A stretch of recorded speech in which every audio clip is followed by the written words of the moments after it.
The school exists because we feel that humanity is at the crossroads. This could be our best century, as Jim has inspired us with his vision, or it could be our worst.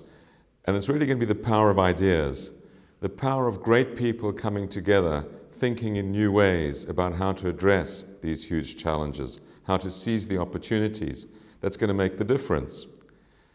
And what we can do in Oxford is bring these great people together. We can create teams of people which are problem-focused or opportunity-focused. We can create teams who bring fresh insights from many disciplines onto these intractable issues. And by doing so, we can accelerate the evolution. We can accelerate our ability to solve problems. So it's the ability to bring really exceptional minds together in new ways that creates fresh insights that will make the difference. But ideas are not enough. They also have to be transmitted into the real world. They have to meet policy.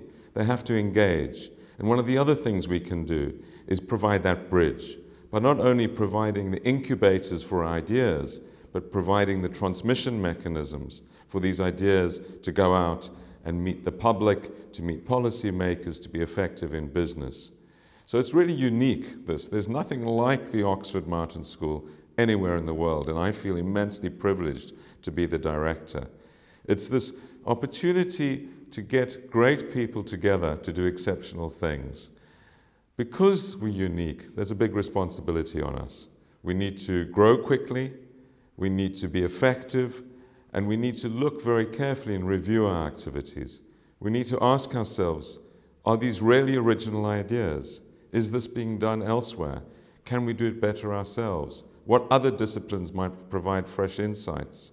So we're constantly reflecting, we're constantly trying to improve. We're a startup. We were only created in 2005. So we're at the beginning of our evolution. It's been a remarkable 5 years. It's been a period where we've grown from a small kernel of 10 institutes to now a group of over 33 different teams working across the entire university, from the frontiers of health to the frontiers of ethics, of physics, of philosophy, in many, many different areas. Most of the big issues in the world are being addressed here, and it's just an incredibly exciting and optimistic place to be for that reason.